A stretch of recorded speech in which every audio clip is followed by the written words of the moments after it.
প্রত্যেকের ফ্রেন্ড সার্কেলে এমন একটা ফ্রেন্ড তো থাকবেই যে চাঁদাই দেবে না, সে যাই হয়ে যাক। আমারও এরকম একটা বন্ধু আছে, মানে ছোটবেলা থেকে যতবার খেলা হয়েছে, বল কেনা হবে, ব্যাট কেনা হবে, সবাই চাঁদা দিচ্ছে। আর এদের একটাই কথা, ভাই তুই আজকে আমারটা দিয়ে দে তো, আমি তোকে কালকে দিয়ে দেবো। এখনো কাল আসেনি। সেদিন হিসেব করতে বসলাম যে ছোটবেলা থেকে এই পর্যন্ত ওর কাছে কত টাকা পাবো, হিসেব করে দেখলাম যে 2 লাখ টাকা পাবো, এখনো চাঁদা দেয়নি ও।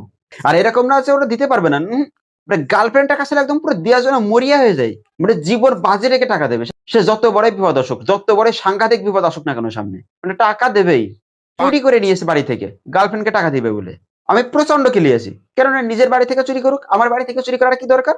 আর পুজোর 2 মাস আগে থেকে এদের শুরু হয়ে যায় যে ভাই শরীর প্রচন্ড খারাপ, আর এবারে পুজোয় প্রচুর খরচ হবে, আমার দাদুর শরীর খারাপ, আমার দাদুকে আমার টাকা দিতে হবে, মানে এরকম ছেলে নাকি দাদুকে টাকা দেবে।